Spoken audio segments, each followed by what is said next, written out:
Unit 2. Different Perspectives.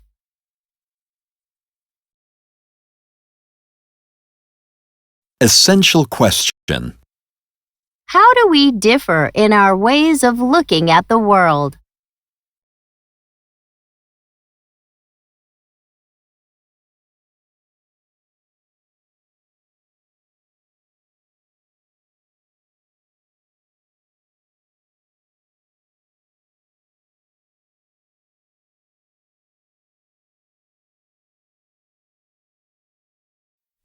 Texts. Background. Mohieddin Elabad grew up in Cairo, Egypt. His father wanted him to become a doctor, which would make him the first person in the family to have a respectable middle-class job. Elabad, however, dreamed of becoming a streetcar conductor. He never achieved this dream directly, but by becoming an illustrator as an adult, he was able to draw himself as a streetcar conductor. Through his artwork, he developed a colorful and unique style. Elabad's most famous work is the Illustrator's Notebook, which reads like a notebook rather than a linear story with a beginning, middle, and end. The notebook is illustrated with photos, postcards, stamps, Arabic script, and drawings. Even though the notebook is not linear, readers get a sense of Elabad's life, both as a child and as an adult. The award-winning illustrator died in 2010. Close reading focus. As you read, evaluate the advantages and disadvantages of presenting a topic or idea in a visual way, rather than just with words.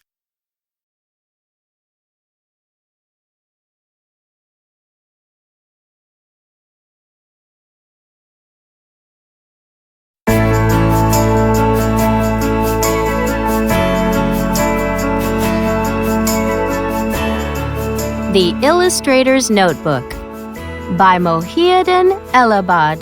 Souvenirs. I have always saved bits and pieces of things. They may seem unimportant, but these objects help me remember past times in my life. When I look at them, the old days come alive again, right down to the smallest detail. On this page, I've put some of the things that I've managed to save. Souvenirs awaken our memories and bring them to life. Without memories, we would have no past. The world around us is filled with all kinds of souvenirs, from the huge to the very small. Pyramids, the Sphinx, old buildings, beautiful art found in museums and libraries, even the little things like the ones on this page. They bring the past back to life, not just our own personal past, but the very ancient past of the whole world.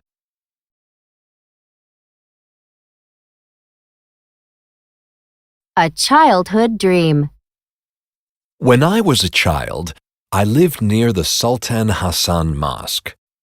There was a streetcar that ran down the main street, and when it turned the corner by the mosque, it made a terrible noise.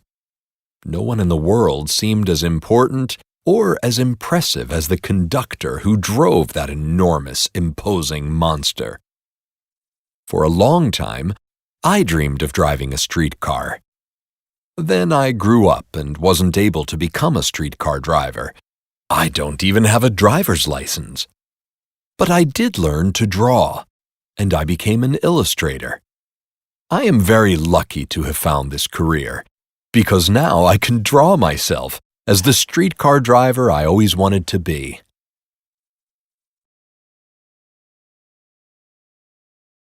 Where do stories come from? One day, my father decided to give me all my pocket money for the month at once. He wanted to teach me to be responsible and to budget wisely. At that point in my life, I dreamed of writing my own stories and illustrating them. So I didn't do very much thinking or budgeting before I went to the stationery store and bought a little red notebook so that I could write and draw on fine paper. It was a very beautiful book to look at and to touch. It even smelled good. I couldn't use the notebook during the day because I knew my father would get mad at me if he found out that I'd spent all my money on one thing. I only took it out at night when everyone else was asleep. I would look at it and touch it and dream about all the stories and all the drawings that I would entrust to my secret little notebook. But I could never actually bring myself to put anything on its pages. To this day, I have kept my special notebook blank. Even now that I am a grown-up, I still remember all the stories and pictures I dreamed of thanks to it, and I have used these stories and pictures to make real books.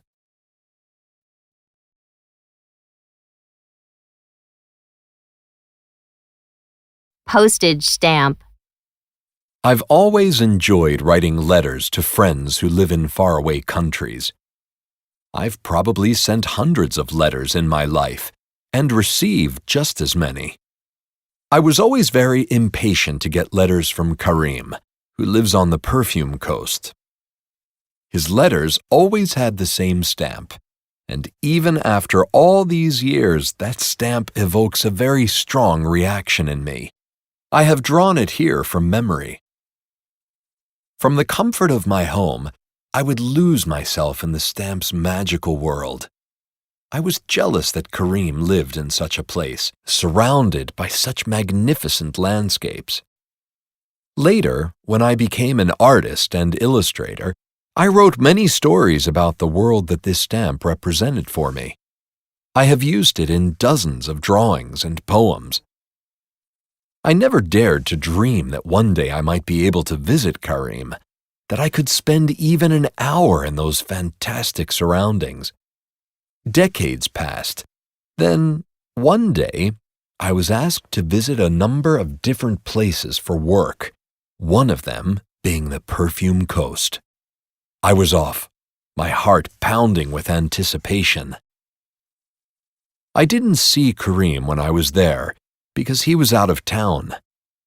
I rushed over to the place by the sea that I had seen on the stamp, drawn in such wonderful colors.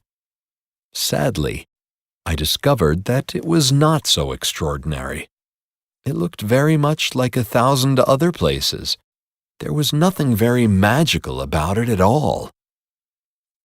Once I recovered from my disappointment, my sadness disappeared like a cloud blown away by the wind.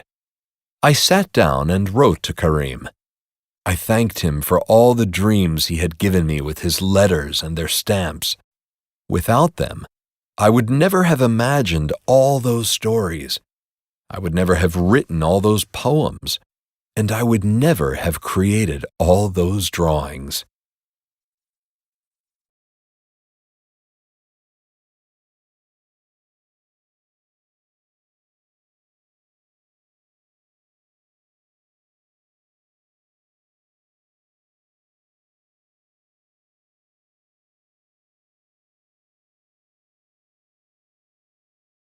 Discoveries.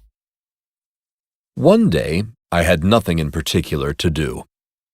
Relaxed, my mind at rest, I just sat in my studio passing the time. I found myself gazing intently at an Egyptian 10-pound note. Magnificent!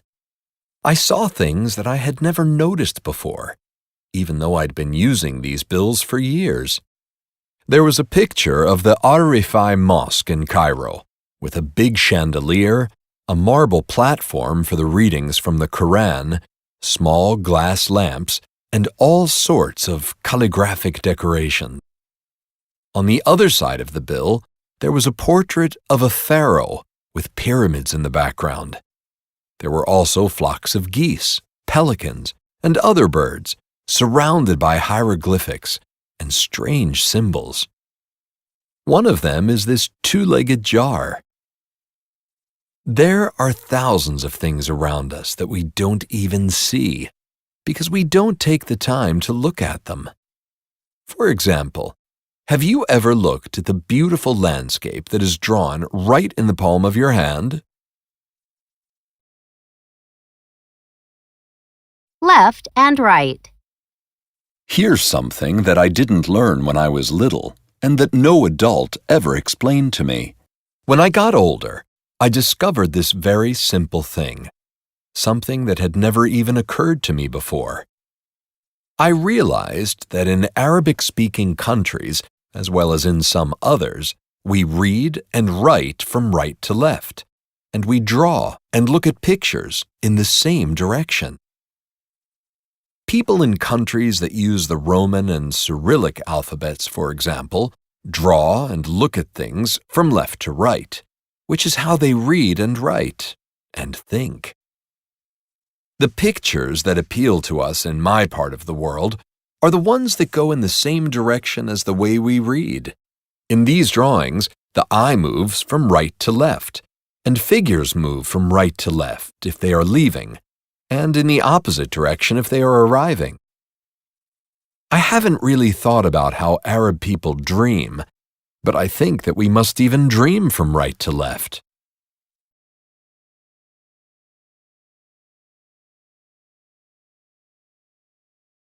Upside down. Atlases are among the most beautiful Arabic manuscripts I have ever seen. One of the most magnificent is the Al-Idrisi Atlas. Al-Idrisi died in 1165. He called his atlas The Fruitful Journey to the Horizons of the Earth. I was able to obtain color reproductions of several manuscripts, including this atlas. After examining them carefully, I discovered some surprising details. For example, the ancient Arabic cartographers always placed north at the bottom of the page and south at the top. West was to the right of the page and east to the left. This is the exact opposite of how we are taught to draw a map in geography class. I thought about this for a while. Then I asked myself, why is this so surprising? Isn't the way we draw the Earth just a convention? The Earth isn't attached to the ceiling of a room or contained in a box with a top and a bottom. In fact, it is surrounded by an absolute void. When things take us by surprise, we often refuse to accept them just because they don't fit in with the ideas we already have in our heads, even if those ideas turn out to be inaccurate. Discuss. The author presents many ideas by using pictures rather than words. How did your experience of reading this selection differ from your experience of reading a text-based selection? Which experience do you prefer? Why? Discuss your responses in a small group.